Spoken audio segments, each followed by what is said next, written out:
So anyway, this Monday Night Raw was fantastic.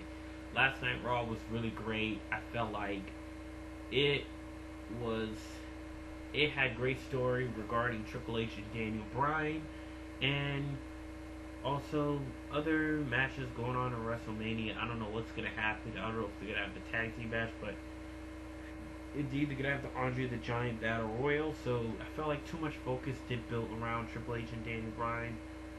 And then the main event for the WWE World Champion at WrestleMania. So Undertaker and Brock Lesnar did have a slight bit of build up, and Paul Heyman basically cut a promo about Brock Lesnar indeed beating the same opponents who nearly beat the Undertaker's streak at WrestleMania. Supposedly, basically, it still had story build up nonetheless.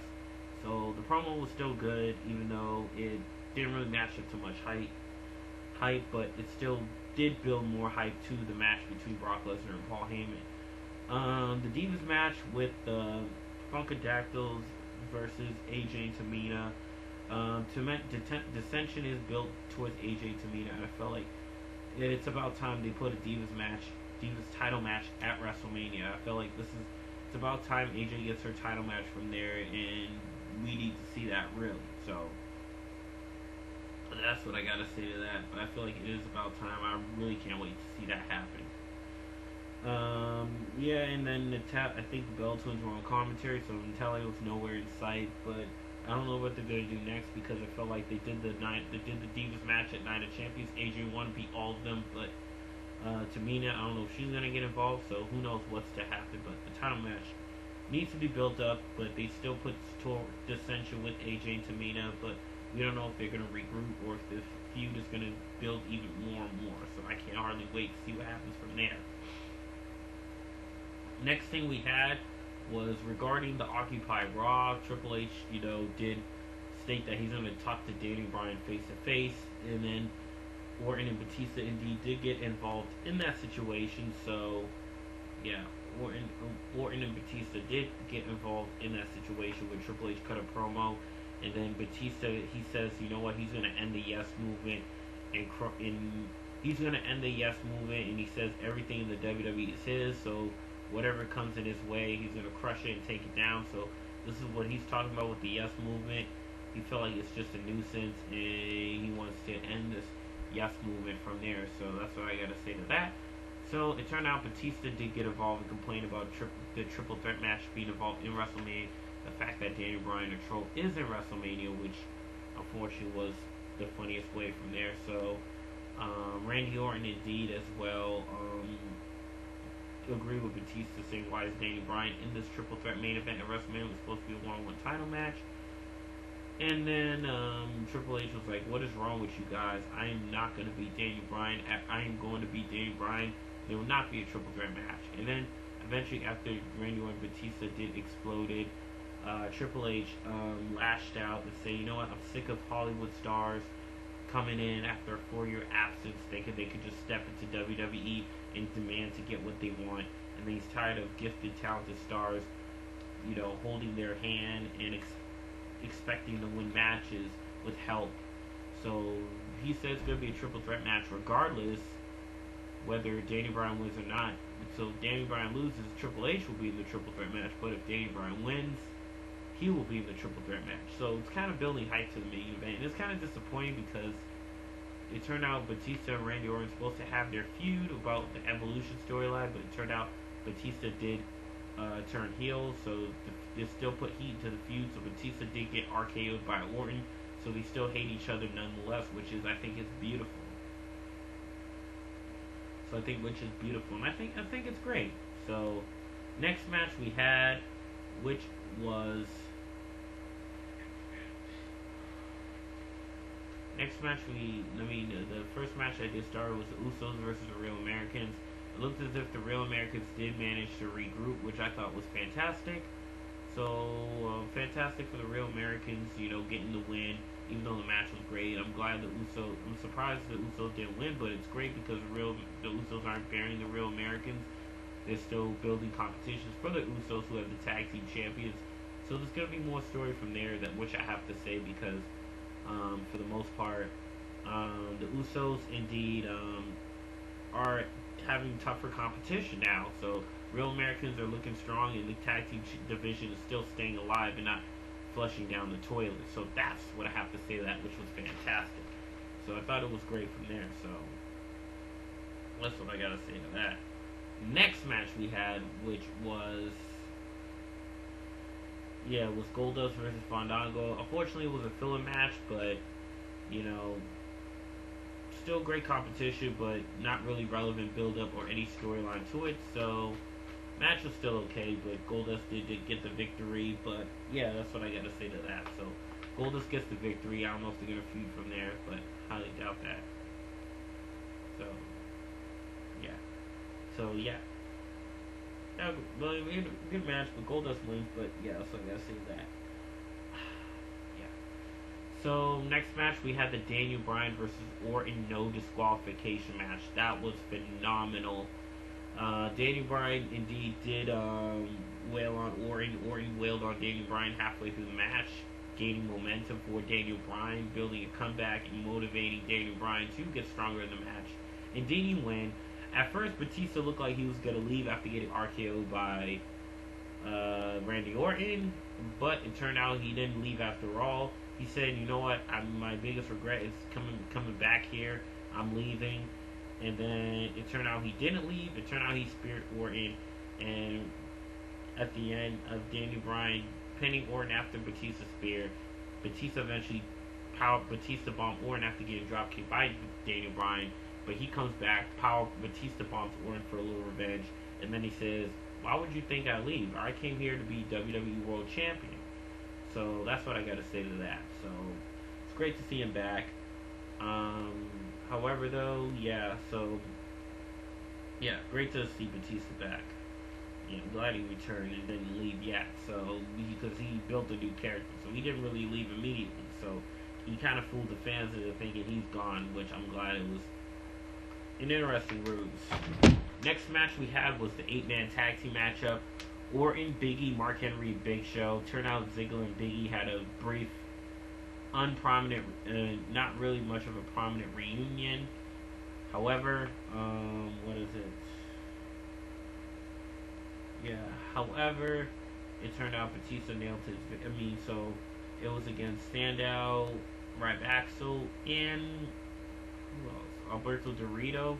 So turned out Sandow got chokeslammed by Big Show. So it's been 2 shows in a row he got pinned, and then the rest of the gang, So Big Show did get the pin for his team, and Sandow did got chokeslammed. So it was a good match. Great moves here and there. Dolph Ziggler did get beat up halfway through the match, and Big E did got some flies in. I didn't get to see much of Henry, but Big Show did set up the momentum.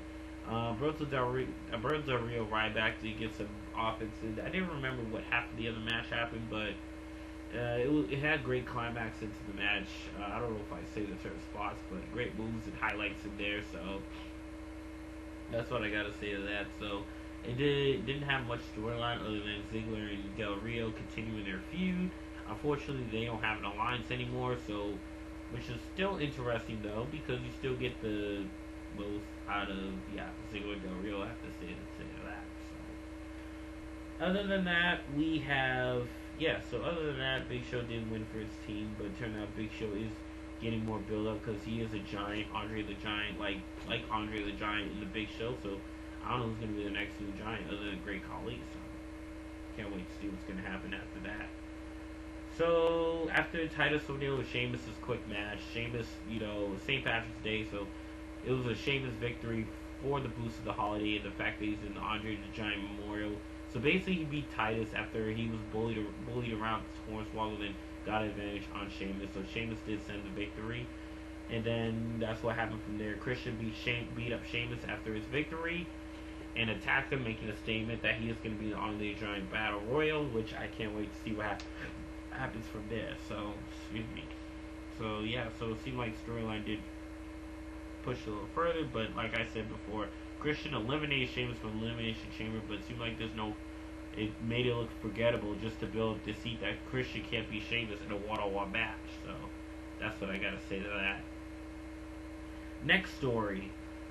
So it leads all to the main event. Triple H and Daniel Bryan did their heart-to-heart conversation, the face-to-face conversation. The interesting thing about that, which was quite weird, Triple H said he respects Daniel Bryan, and I was like, what the heck? Since when does Triple H respect Daniel Bryan? And I'm like, what's the singles match going to be like? But it turned out it was like kind of like Shawn Michaels and Ric Flair, where they want to face each other, but it turned out it was a ruse that Ric Flair turned on Shawn Michaels. Similar ruse to Triple H and Stephanie McMahon. After Triple H said he respected him, it looked like the dissension went towards Triple H and Stephanie, as Stephanie McMahon set out officers to handcuff Daniel Bryan. I was hoping it was a ruse and a setup, or like one guy I heard from YouTube, they thought they were going to take Daniel Bryan away, arrested, and Triple H and Stephanie were going to laugh, but it turned out, nah, you guys aren't real officers. I just set you guys up so I could attack Daniel Bryan.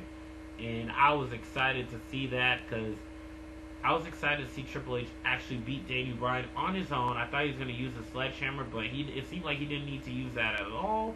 He didn't even pedigree Daniel Bryan to the announce table to strengthen the humiliation of him. I want to see that as well. I want to see Daniel Bryan get more hurt and make Triple H more stronger into the WrestleMania match. It seemed like they did it early, but hopefully Stephanie McMahon watched with joy and laughter, and she got a little slap on Daniel Bryan in that beatdown, which was so exciting and phenomenal to say, which I thought was great. So I gotta say, Triple H ripped his shirt off at the end, pedigree Daniel Bryan after his restaurant quality beatdown on Daniel Bryan, and I gotta say, this was great. It was great to see the road to WrestleMania built up even stronger. And even though at first it looked like Triple H was going to respect Daniel Bryan for keep fighting through and keep looking stronger, on top of that, not quitting or walking out like anyone else would. And I don't know why people think they bring it up CM Punk. CM Punk was not bring up there, but it was still an example nonetheless, because CM Punk did walk down the freaking company. So what else do you expect? So yeah, that's what I got to say to that. So apparently, kudos to Hunter for putting on this great promo, and it's a great ruse to piss off the fans and get people excited, hoping that Daniel Bryan does embarrass Triple H and Stephanie McMahon. But it seemed like, even though if Triple H wins or not, it seemed like you're setting up great for the suspense of the WrestleMania main event. But one thing I do need to suggest is that, also I forgot to bring up the Shield promo with Kane and Jerry Lawler. It looked as if Shield was going to beat down Jerry Lawler, but it turned out to be a setup that the Shield beat down Kane. So it turned out Kane is, I don't know if it's really with the Authority, but it turned out the Shield feuding with Kane is kind of a stepping stone to him being denial against the Authority. So I don't know if the Authority is going to dump Kane from the Authority Alliance. I don't know what's going to happen from there, but I can't wait to see what happens. So as Kane is a road to retiring, I don't know what's going to happen next. If he's going to have the Ascension and Kane feud with Shield, I don't know what's going to happen from there. So look like Kane's going to find two other guys and say they're replaceable, but I don't know what's going to be next. I hope it's not the end of the road for the Shield. So that's all I got to say to that. But other than that, so hopefully they have build up with the Shield, as they have Bray Wyatt and John Cena, which also I forgot to mention, with Bray Wyatt wearing a John Cena t-shirt, which I was really shocked to see. But it turned out he used that as an example, and he went along with the promo, which I thought was great. He didn't really mock John Cena, but he was using that as a message and a signature and stuff like that. So yeah, that's what I got to say to that.